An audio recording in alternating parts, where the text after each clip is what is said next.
I have to tell you how thrilled I am to be here and how grateful I am that all of you decided to be here today too. I have to tell you, even though we've been doing this whole virtual thing for a couple of months now, it's still weird, isn't it? I don't know about you, but for me, doing certain things are always connected to sensory things. So, for example, speaking to a group like you, for me would be about the sound of my heels clicking as I walk onto stage. That's sort of how, I know, okay, we're getting ready. Now we're going to start. And now there's no heel clicking. I mean, there's nothing really in some ways. I mean, if you could see where I am right now in my little study, I mean, you can see a little bit of it here, and all of you are, well, wherever all of you are.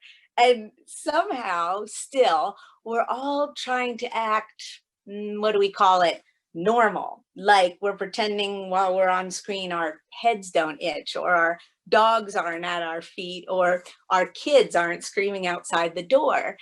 It's just all so strange. We have all these systems in place for ourselves, and suddenly it's like, sorry, can't do it that way anymore. But, you know, I've been thinking about something. I've been thinking about what if instead of saying we can't do that anymore, we can say we don't have to do that anymore. Think about that for a minute. It's kind of magical, right? I don't have to do that. I don't have to put on high heels. I don't have to walk out on stage in a certain way. I don't have to do anything really other than, well, be authentically me, right?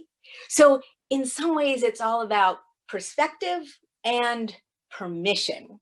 And that's exactly what I'm hoping I can give you today: perspective and permission in the face of change. You know, when I first got asked to give this keynote, I couldn't help but think, if all of you were thinking, what's happening? Did the organization I belong to somehow change? Am I no longer working with senior living communities? Am I no longer working in the hotel industry? Why on earth are we going to be talking about be that unicorn? I mean, I myself would be thinking, yikes, I'm going to log into this keynote workshop presentation thing, whatever, and there's probably going to be some crazy lady sitting in front of me, and she's going to be talking about prancing and wearing your unicorn horn and how to use that horn and how to support other people and how to prance through life. And then all of a sudden I thought to myself, you know, as crazy as all of that sounds to you, that was exactly how crazy it sounded to me when when I first came up with the idea for this book. But the more that I thought about it, in the outside world, especially now, there's so much confusion and anxiety and hate and division and, just sort of general, what the heck is going on right now, that there really isn't anything we need more right now than to slow down, than to change our perspective, than to give ourselves permission to do things a little differently. And so I asked myself, what would doing that look like? What would things look like if I chose to be that unicorn? Okay, I'm getting ahead of myself here. Let me start from the start. Who am I? Good question. I'm Jenny Block. I am a writer and an author. I grew up outside of Baltimore, Maryland. I went to college to be in mass communications because I didn't want to be a teacher like my mom. Remember being 18? And then I ended up somehow in the English department anyway. And I was a college professor. I taught writing. And somewhere along the line, someone said to me, "What do you write?" And I thought, nothing. I don't write anything. I don't write anything at all. I write to my students about their papers. So I went to a writing conference and I met someone there who told me that I should choose on that day to make sure that I didn't leave without getting an assignment. And I thought, what on earth does that mean? Well, I'm not even a writer yet, but I decided to take that on as a challenge. And I met an editor of a magazine, and I sort of cornered him, for lack of a better word. And I said, I want to write for you. And after 3 no's, I got a yes. And that was my first article. It was for Virginia Horse Quarterly. Yes, there is a Virginia Horse Quarterly. And I wrote an article about going on a trail ride, which turned out to be nothing more than a ring ride with a bunch of friends. And from that point on, I realized that I love to tell stories. So I kept writing, and I became a travel writer and a food writer. And I just found that no matter what the topic was, I was always writing about my experiences with that topic. So instead of just writing about, the food that's served somewhere, I was talking about the chef and meeting that chef and what the experience was of being there. And I was doing my best to follow advice that my father had given me from when I was very little, which was to just put myself in the place of whatever I was doing and just swim in it. And then as a writer, I was sharing that swim. So as I got older, I discovered that, well, for lack of a better word, what my mother calls my superpower is making other people feel great about themselves and making other people feel like they too can swim in their experiences. And people would say to me, after talking to you about that idea or that job or that move, I just thought, boy, I just wish I could put you in my pocket and carry you with me all day long. I thought, well, that's going to be a little tricky to do, especially if more than one person wants to do it. So I thought, what would that look like if people could carry me around? Not me, but those ideas that make you feel really great about yourself. And ta-da, Be That Unicorn was born. And when I started writing Be That Unicorn, I have what I think so many writers have, which is that sense of feeling like you have everything to say and absolutely nothing to say. And you have a little bit of that, what do they call it, imposter syndrome, where you think, what am I thinking? Why on earth would I be writing a book? What do I know about anything about anything? But the more that I decided to follow what I was writing about, that is to listen to my own advice, the more I was able to sort of just, write. It's funny because there's an author, I believe it was Alice Walker, who says that she doesn't write her characters, she channels them. I love that. I love to imagine her, any writer, just sitting there and, voices just coming to them. I can't say that I had had that experience until I started writing this book. It was almost as if I would write something and then I would read it and I would think, that's pretty good. Where did that come from? And I would say, you, that came from you. And what I learned from that experience of knowing that that came from me was that that's the authentic me. That's the real me. I remember many years ago, let's see, oh, I don't want to tell you how many years ago now. I was going to summer camp. And I had been going to summer camp for years and years. And when you go to summer camp, or if you go to some place where you go back every year and you see the same people and things change a little bit, but part of the fun of going is that, it's like old home week. You get to be back there in this place where you're comfortable. So we get back to camp, and it was probably the summer between, I don't know, maybe we'd all just turned from 12 to 13, somewhere there in the middle school years. And every year I'd done the same thing, the same big camp trunk and the same camp clothes, just sort of t-shirts and sweatpants and shorts. You could get dirty and it didn't matter. They just got, thrown back in the camp trunk until it was time to pack again for the next year. Only this year, when I got to camp, I started looking around and I felt like I was an alien on a foreign planet. All of these girls that I had felt so akin to in the past, looked like strangers to me. They were like teenagers all of a sudden. I mean, I was still this little girl with a ponytail, and heck, I still wore my Girl Scout uniform to school back home. And they had their little cute matching outfits, and they had pictures of John Bon Jovi in their locker. There you go. I just dated myself for you. And they were, well, they were cool. And we got started getting unpacked, and people said hi to me or whatever, but I could tell they were sort of mm, giving me that sideways, how come you still look like a little girl glance. And we sat in the big circle, and we introduced ourselves and talked about how our school year was. Well, I had thought it would just absolutely be the funniest thing in the world if I brought this stuffed monkey with me. I don't know if you remember these. I don't know if they're still around anymore. They're these stuffed animals. They're usually monkeys, but I guess they could be another animal. They have really long arms and legs with Velcro on their hands and feet, and they're puppets. So, you put your hand in the puppet and you put the Velcro around your neck and your waist. So I just thought it was going to be so clever. And I had my monkey and I said, "Hi, I'm Jenny, and this is Harry, and we're so excited to be at camp." Everybody just rolled their eyes and looked at me like, "Oh my God, I can't believe she's in our cabin." And it was that minute, and I didn't know it then, but looking back now, it was that minute that my unicorn light got dulled. Not even dulled, I just switched it right off. I learned in that second that it wasn't a good idea to be me. It was a good idea to be cool. Cool. I wish I still can't define that word for you.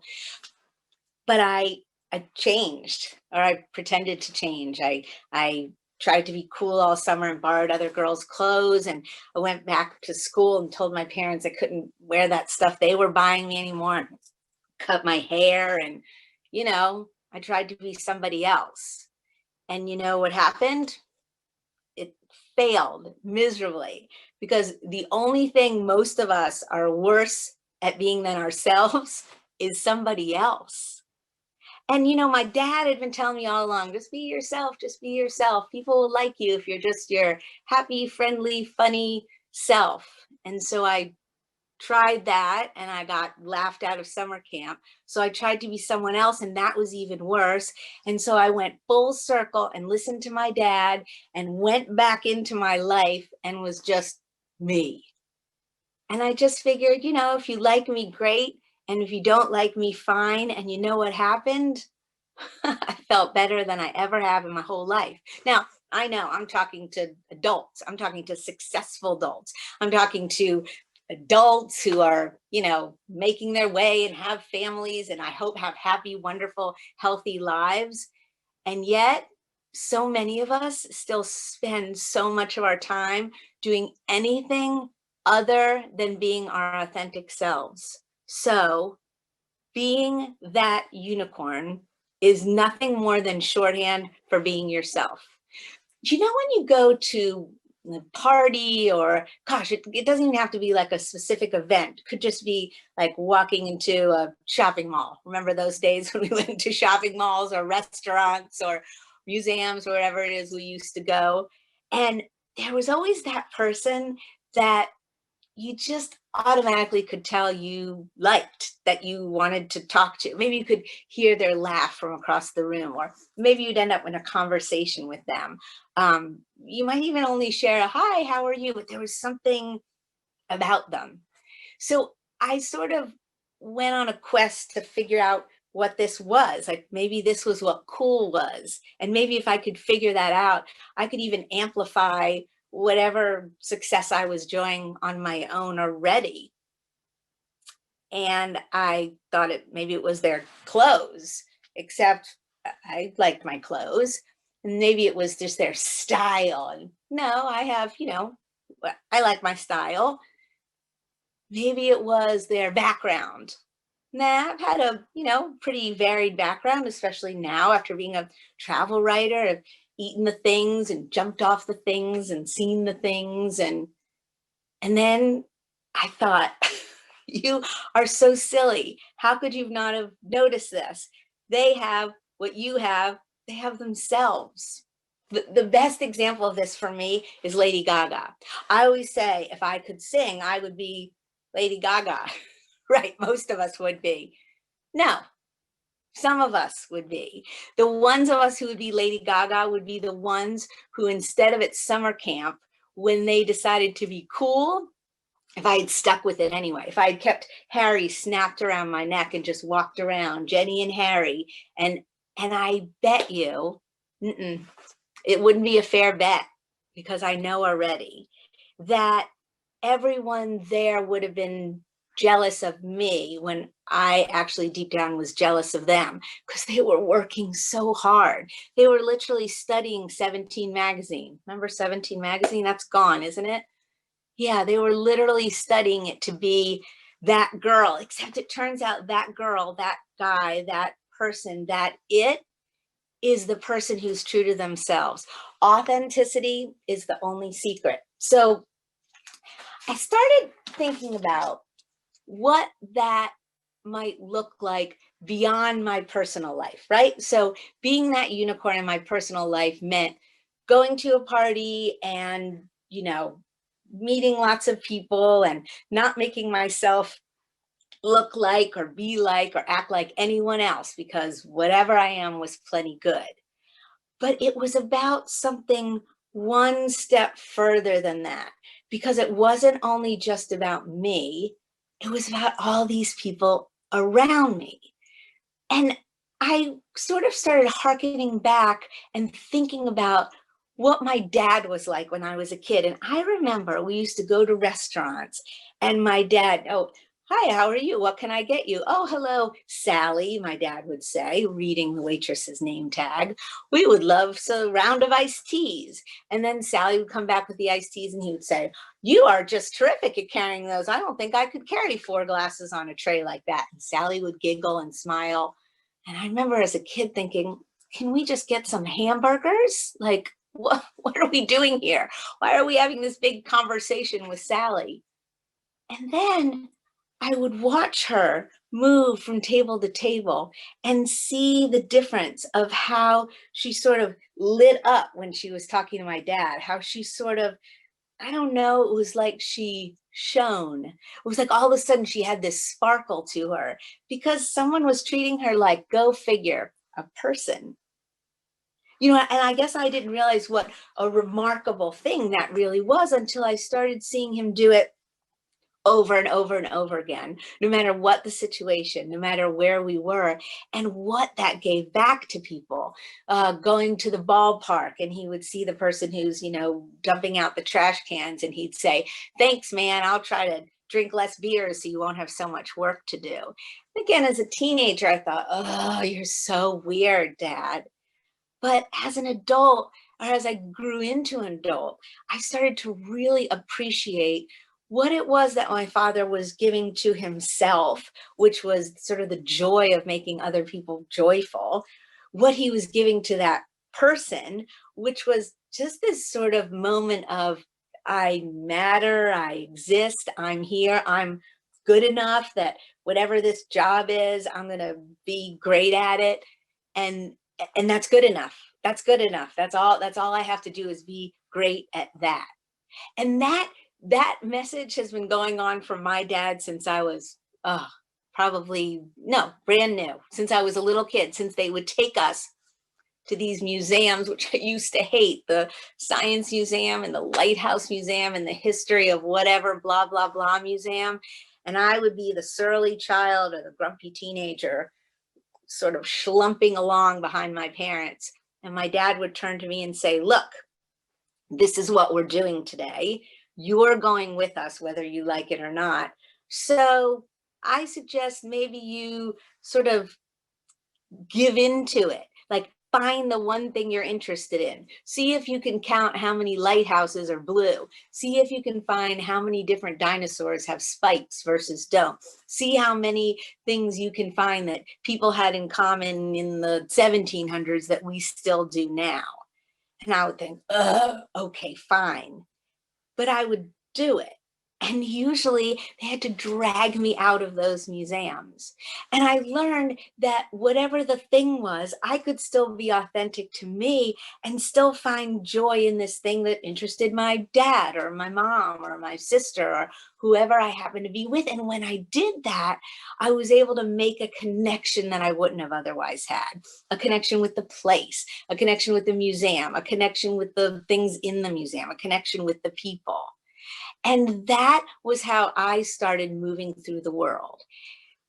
And when I started doing that, I started to wonder, could I do this in the workplace too? Or had I sort of created a system that worked sort of in the social world? Yeah, that's all well and good if you want to go to a party and tell the funny story and be your authentic self. But when we go to work, we have to be somebody else, and we have to be the buttoned up version of ourselves, or I don't know, whatever it is, what's the movie, Romeo and Michelle's high school reunion? They walk in, hello, we would like the business ladies lunch special, please. I love that line because I love this sort of, it's like exactly the opposite of what I'm talking about, but this idea that somehow there's something that, first of all, that we say business lady, but second of all, that there would be something that these women eat. And if you eat that thing, then you're that person, instead of you're a woman in business, so you're already a businesswoman and you can eat whatever you like. And I'm not saying that I even always follow my own advice. I mean, I go to meetings or events or heck, speaking engagements and wear the thing that I think you're supposed to wear. And then I feel weird. I feel weird because I didn't really want to eat the squid sandwich, and I didn't really want to wear the blue pinstripe suit, and I didn't really want to sit in the chair. I wanted to, I'm actually happier on the floor. And as long as I was being authentic and I was doing the work and being present and being perfectly professional, then there wasn't any problem, unless it was with someone who wasn't feeling equally as comfortable with being authentic. And then it seemed like the more, hopefully most of the time, the more authentic I was, the more other people felt being comfortable being their authentic selves. And then ta-da, it kind of reminds me of like when you're in an emergency situation. You can be like, everybody's, we're all being fancy strangers and we're having fancy stranger drinks at the fancy cocktail party, and that person's my competition, or that person has never liked me, or I don't have anything in common with that person, so I'm just gonna do my business person thing, right? Because that's how we're supposed to behave a certain way. And then all of a sudden all the lights go out and there's thunder and lightning cracking, maybe there's an earthquake or something, and all of a sudden people are like, are you okay? Here, why don't you stand over here with us? Hey, can somebody see if they have a generator here? Hey, why don't you sit over with us? It'd probably be safer for all. What just happened? In that moment, in that emergency, authenticity took over. And I think to myself, what would the world be like? What would our workplaces be like if we all sort of let the mantle down and instead put on our unicorn horn and said, hey, who am I really? Where do I really want to sit? I spent a short time in corporate America with a major retailer in their corporate offices, which I thought would have been a good fit for me because I'm a writer and they were looking for a copywriter. And it was sort of great in some ways because they wanted new ideas, and I would write all these new ideas, and some, people seemed to really like them, and they actually won some awards for them. And they used to pay these fancy New York ad agencies all this money to write these things that, here was this little contractor in a little cube able to do it. But it was really hard for me because, for example, I like to pace when I write. So I would pace, sort of between the aisles of the cubicles. And I guess it made some people nervous or uncomfortable, which, okay, I was in their space too. So I started just walking in the stairwells. They had giant, maybe 7 or 8 floors. And I would just walk the stairs. And my manager would say, you can't do that. You need to sit in your cube. And I would say, why? And she would say, I don't know. That's what we do. That's what we do. So I tried to sit in the cube, so then I would take my high heels off so I could sit Indian style, sit like a pretzel. My apologies. And then they would come in and say, you have to put your shoes on. And I would say, why? And she would say, I don't know, that's just how we do it. And you can imagine where the story ends. Eventually I got let go because I wasn't a good fit. I wasn't a good fit because I didn't follow, what were considered corporate procedures. Well, I haven't been there in 20 years, probably. I still have friends who work there. And you know what? Half the cubicle walls are down. They have a room, like a playroom where you can walk around and talk or sit on a ball. They have, I don't even know if shoes are required there anymore. Because eventually what happened is that decayed. Like you can't keep people like that. Yes, we need to dress in a way that's, polite and correct for work, but that doesn't all look the same. Yes, we have to be respectful of other people's workplaces. So you pace in the stairwell instead of in the middle of the room. But to take away someone's authenticity means they're not able to do the great work for you anymore. So I wondered, what's the integration of that? And how do we make it so that we can work as a group, we can work with bosses and with peers and with people who work with us, and how do we work with clients? And the very first thing that came to mind was that we have to remember that we don't know everyone's story. We don't know everyone's story. And even if we think we know their story, and maybe we know a lot of it, we don't know where that person is right now. When you're on the highway and someone cuts you off, and I don't know about you, but that makes me crazy. And here in Texas, it's very important that you don't, make a hubbub, because dangerous things have happened here because people get angry and tempers get raised. And I think, what happened there?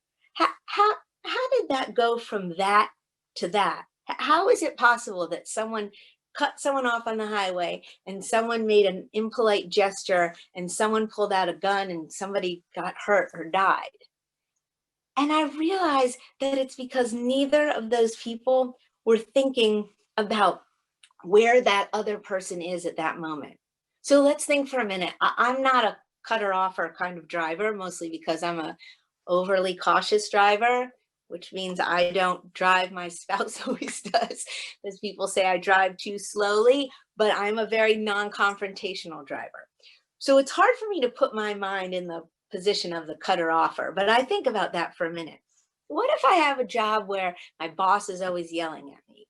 What if I have a home life where everything's always dumped on me? What if I have kids that are just, having a tough time at school, and that comes out as being disrespectful to me? I'm probably feeling angry. I'm probably feeling out of control. I'm probably feeling like I just want to be the boss of one thing. I just want to be in control one time. And so I'm driving on the highway. Well, you suckers can all wait in line. I'm going to cut you off. And how is the person being cut off feeling? Maybe they're having just as terrible of a day. Maybe they're coming home from a medical procedure or from getting terrible news, or, hey, feeling the same way that person who just cut them off did, that the world is just too much with them and they want to be in control of something. Now you have these two people who aren't thinking about how the other one is feeling, only thinking about how they're feeling and lashing out. What are they actually lashing out at? Not at the cutting off, not at the being cut off, not doing nothing to do with driving or the road. And yet it ends terribly, sometimes tragically. And hopefully in the workplace, we're talking about something much calmer, but let's say we're working in some kind of customer service position, from very specific, like I am a customer service agent, to, in some ways, we're all working in customer service. Sometimes our kids are customers, our spouses, our neighbors, right? We're always hopefully trying to make sure everyone gets what they want and need, and doing it in the nicest possible way.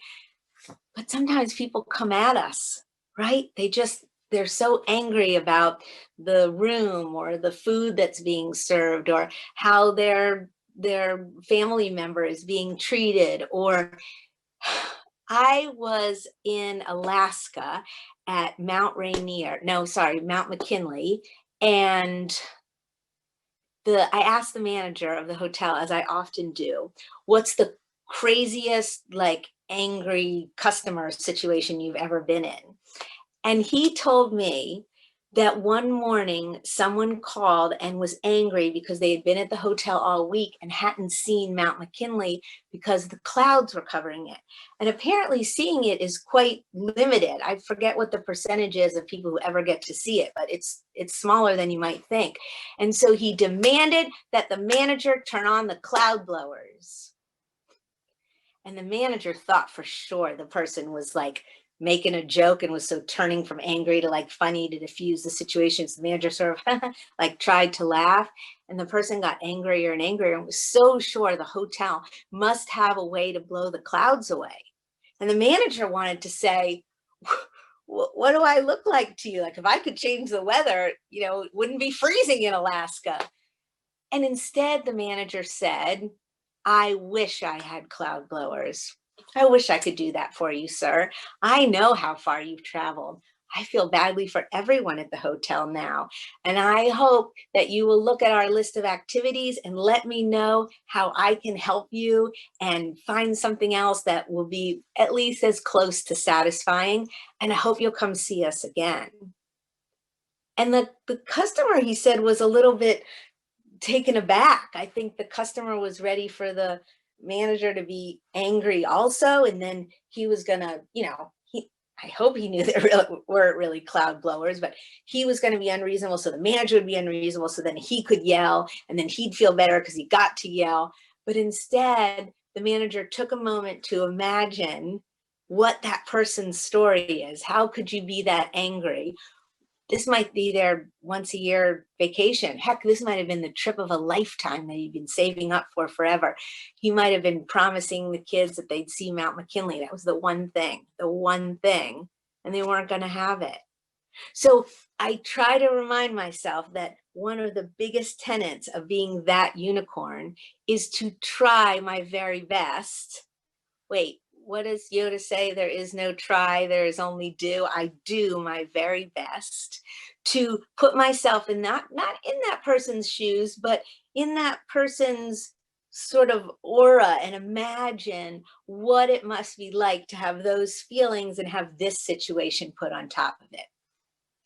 I also do an additional trick with myself, which is to remind myself that I also need to remain where I am. I need to stay grounded in the place where I already am. I don't need to escalate. I don't need to get angry. I don't need to take out my day from before on that guy. Can you imagine if the manager, God forbid, had gotten terrible news that morning, or, had 14 customers in a row that were yelling at him, and then instead went crazy? What would that have accomplished? Nothing. And nobody would have been very unicorny that day. Everyone would have been angry and upset and disappointed. And what did anyone achieve there? There have been, a number of times in my own life that I'm embarrassed to say that I wasn't very unicornical, where I understand that's a real word now, so let's all use it and see how real we could make it. I wasn't being very unicornical, and I was doing the thing I shouldn't. I wasn't being where I wasn't thinking about the other person's story. I just got angry. And you know what? The thing wasn't resolved, and I felt all the worse for it afterwards. So I double whammied myself. Years and years ago, when I was working as an actress, I had this director who did this sort of like organic directing style. Part of that meant natural blocking, where they just would tell the actors just, stand where it feels like that character would stand. And I remember thinking, I'm just the actor, you're the director, just tell me. My job is to listen to you, so just tell me. And you know what he said to me? He said, be where you are. Be where you are. And then I looked around and I thought, I'm in a house, set of a house, but I'm in a house, and I'm wearing a tutu, and I'm eating chocolate frosting from the jar off a spatula. I'm a wannabe ballerina who has a sweets addiction in her home with her parents. What would I be doing? I'd be practicing my ballet moves and doing an arabesque with my spatula. And after that first rehearsal, the director was like, "You see how smart I am?" And I said, "Yes, I do." For the first time in my acting life, I didn't act, I just was where I was. And even though my regular life is not about acting like anything, it is about being where I am. And so that's what I always try to do. If I'm, if someone is coming at me and making me angry, I think I'm not angry. I'm not going to be in that angry place with you. So where can I figure out how to meet you where you are, stay in my happy place, and hopefully, you know, bring us both to a happy place and a successful solution. Another thing that unicorns are, and this is what makes them able to do that, is flexible. We have a plan, we have a mission, we know where we want to be, we know where we are now, but we're also flexible because, boy, if this pandemic hasn't taught us anything, it's taught us that anything can happen. Anything, things that I imagine you feel this way too. If this was a novel, I would put it down. If this was a movie, I would turn it off. It doesn't make any sense. There's no way we would be not leaving our houses and wearing masks everywhere we go and running out of toilet paper. But here we are. So, what you gonna do? Are you gonna be flexible and figure out how to live within this? Or are you gonna be really angry and really sad and even more uncomfortable than you already are? There's a quote going around, I imagine you've seen it if you're on any kind of social media. We're not all in the same boat, we're all in the same storm. And some of us are in yachts, and some of us are in dinghies, and some of us are in rafts, and some of us are drowning. That's really interesting. That's all about remembering where we are and remembering where other people are as well. And that's when we can really get things done. That's when we can really continue to be unicornical and also help the other people around us while taking care of ourselves and really coming to the happiest conclusions that we possibly can. That unicorn also remembers that he or she doesn't have to do everything by themselves. When we remember to take people where they are and to keep ourselves centered and authentic, that doesn't mean we can't ask for help.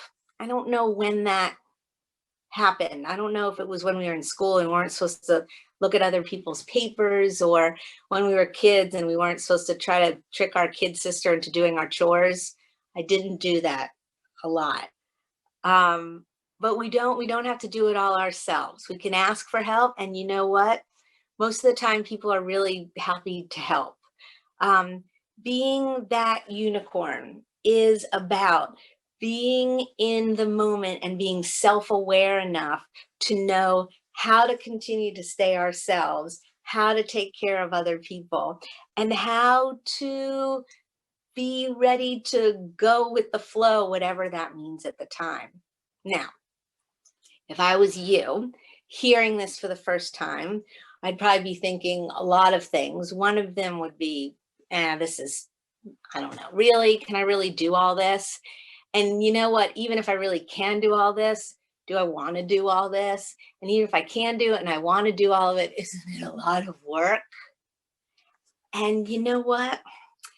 Interestingly, it's less work to be that unicorn than it is to not be. What do they say? It takes less muscles to smile than to frown. That's my metaphor for that unicorn. It actually takes less energy, stress, brain power, resources to be willing to be our happy, authentic selves. Think about how much work it is to be like, okay, I have a meeting with my boss, so I need to remember to do da da da, and I have to do da da da, and if I don't do that, then they're going to be upset. I mean, that that's a waste of you that's a waste of your resources. That's a waste of the very reason that you work doing whatever it is that you do. Again, I'm very aware that I am talking to highly successful people who have made it, who are in the places where they are because they did the right things. And now my question to you is, now that you're there, are you feeling the best you can be doing what you're doing? And how can you help the people around you to feel like they can feel the same way, so that then you're just in a room full of happy people?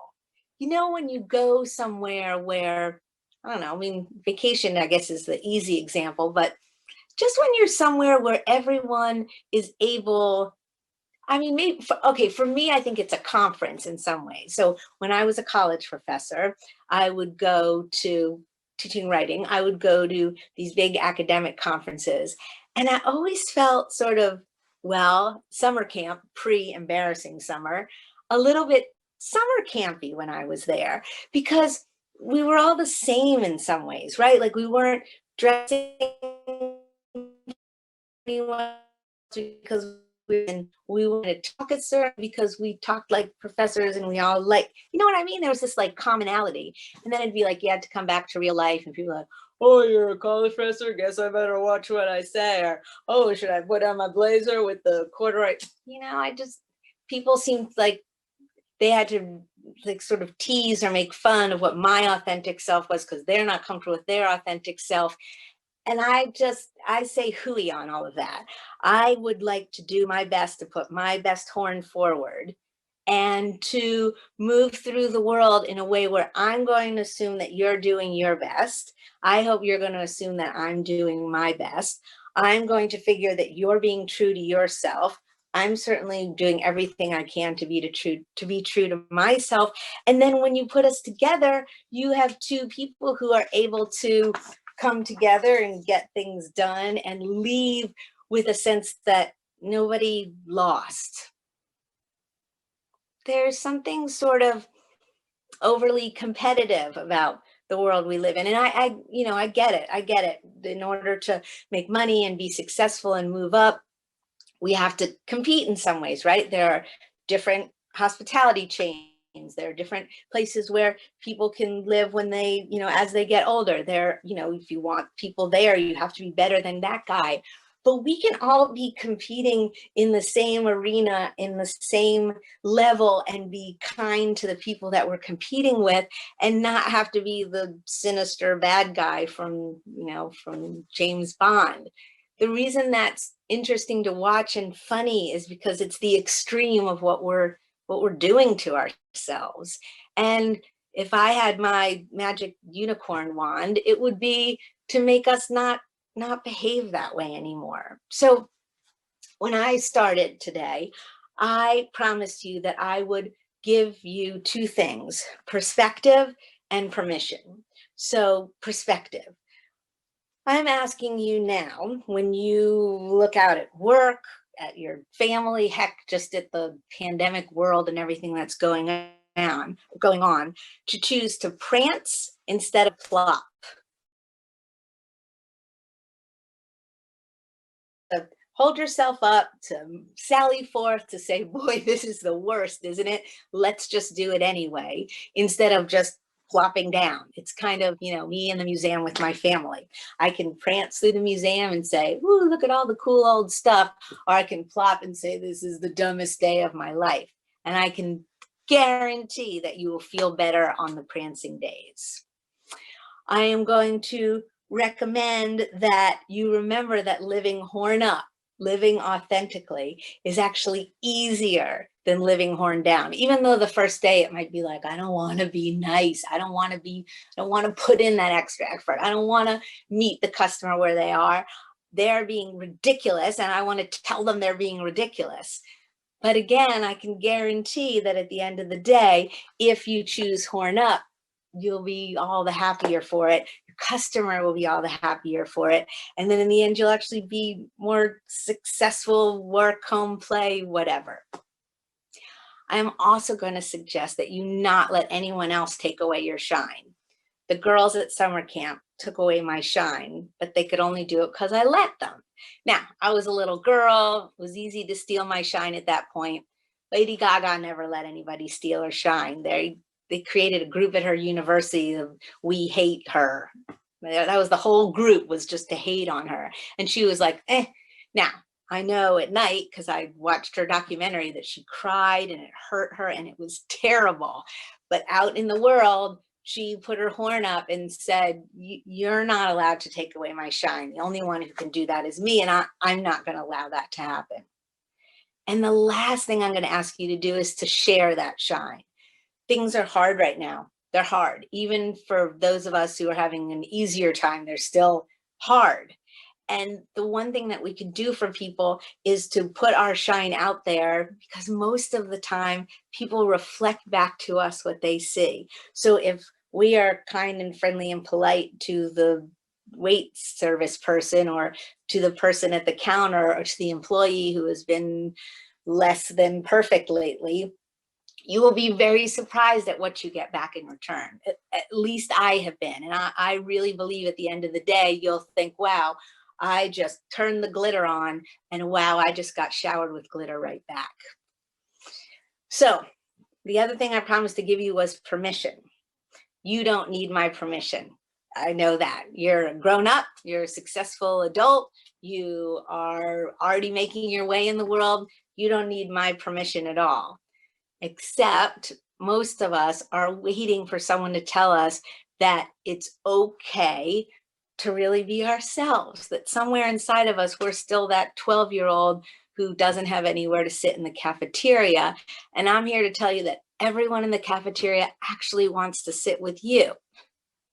They're waiting for you to come to them. They're not wishing you would stay away from their table. So I'm giving you permission to say, yes, yes, I want to go on that adventure. Yes, I want to meet someone new. Yes, I want to take on that additional responsibility. And I'm giving you permission to say, no, I'm not interested in that. Thank you for inviting me. No, actually, my plate at work is already full. No, sir, we don't have another room for you, but I would be more than happy to comp your breakfast instead. I'm giving you the permission that sometimes it can be hard to give ourselves. So you can just say to yourself, you know what, that unicorn Jenny Block, she said that I need to take care of myself, that it's okay for me to say yes sometimes, and just as okay for me to say no. And so I'm going to do that. So you have permission to change your perspective, to change your mind, to change anything and everything or nothing. But you have permission to find your magic, to live your truth, to share your shine, and to just be that unicorn.